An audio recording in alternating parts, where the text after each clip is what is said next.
welcome to the local Business Doctor series. My name is Lorraine from District 32 and we've partnered with Wanneroo Business Association and West Television to bring you a local Business Doctor series. We thought it'd be a great idea to showcase some of the problems that everyday business owners here in Perth experience. We've gathered together an expert panel of businesses or business doctors who dissect the problems of these businesses and share their tips and wisdom with the business owners in Western Australia. I'm here today in the lovely Joondalup. Got the beautiful lakeside shopping centre behind us, and we are here today to dissect the business of Garth Davis from Property Powerhouse. And his business is just across the street here, so let's go and find him.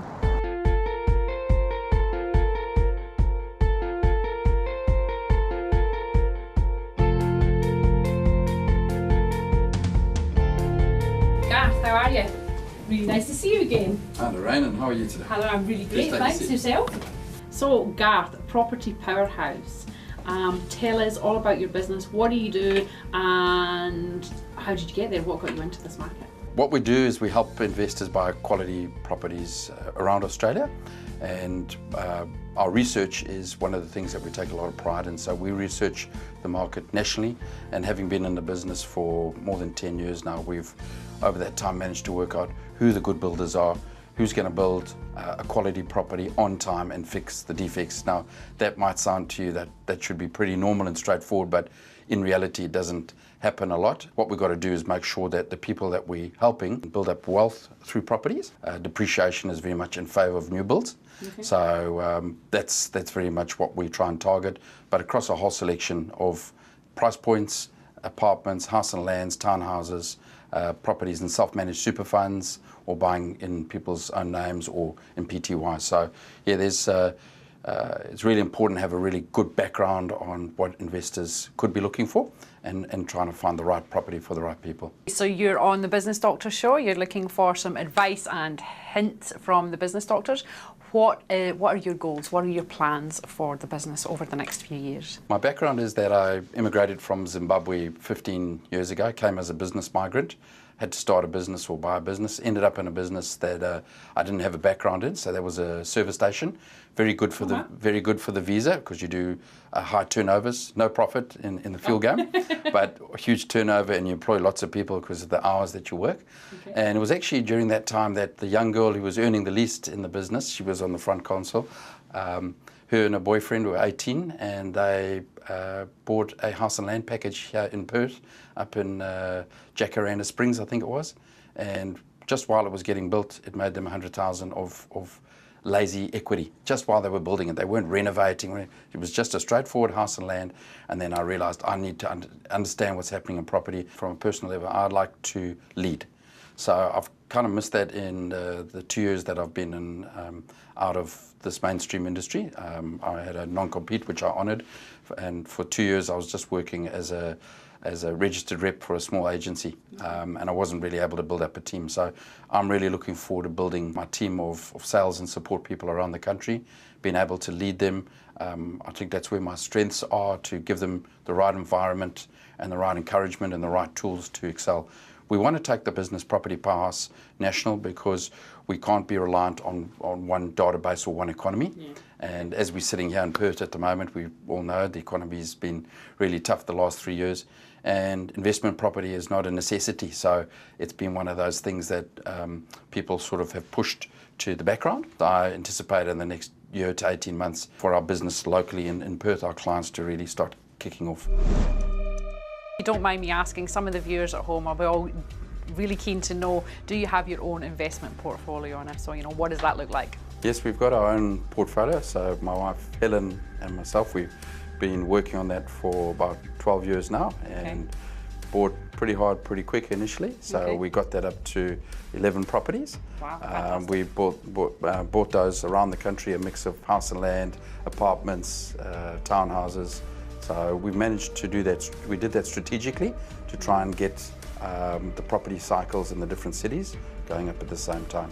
We have sold 3 of those properties, and the reason we did that is to finance and get some equity to get our wonderful business up and running. We have a full-time researcher working for us and analysing all the markets.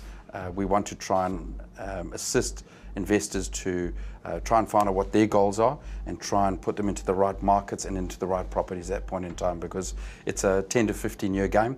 If you get in this game, it's not, you're not going to get rich overnight.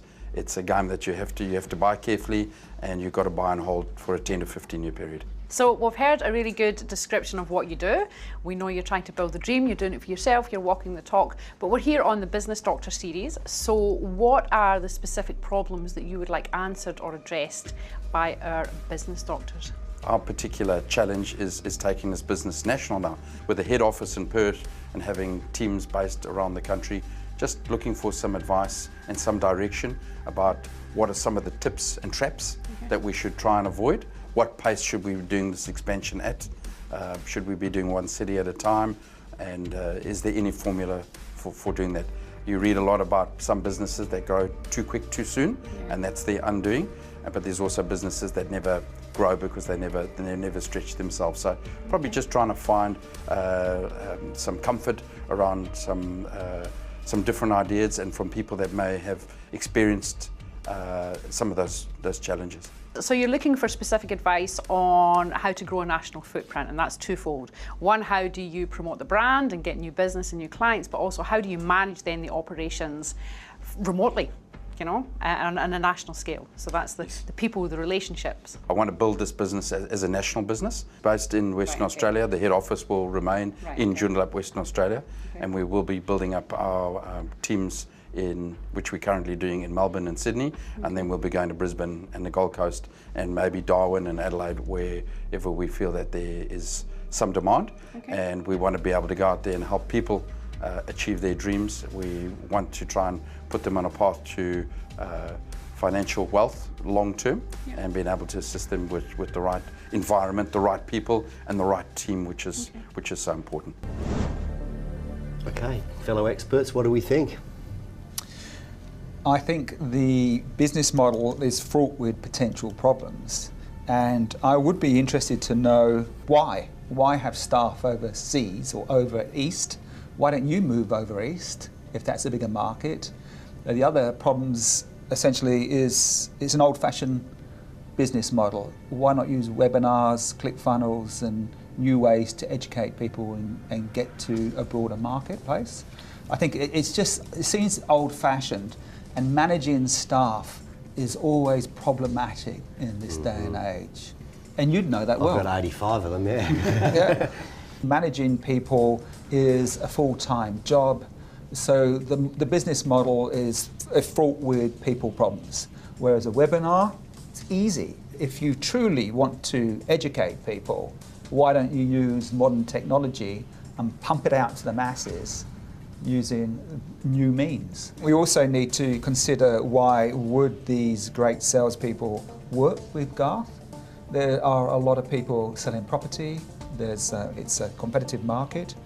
And how would you retain these individuals in this business model? Because I talk to so many business coaches who were once members of other franchises, and after a year of working for somebody, they've learned the systems, that's why they worked there, and then they took the systems to start their own coaching business. So it's a big risk when you hire someone to be able to keep them loyal, trusting, and working for you, knowing that they're working to give you some profits. That's right, because Garth is putting his name out there, he's putting his business name out there. So he's going to want to be really protective of his name and his image. There's going to need to be an incentive-based program that's pretty strong, perhaps a buy-in to shares of the business, perhaps, as it expands, to keep those people loyal, because ultimately, that's right, if somebody sees a way they can do it, they then think they can do it by themselves, why would they stay? Now the people coming through who I select are always looking for profit share and equity. Commission is one thing, bonus is another thing, but they know they want skin in the game if they're going to really drive your business. Is Garth willing to give them skin in the game?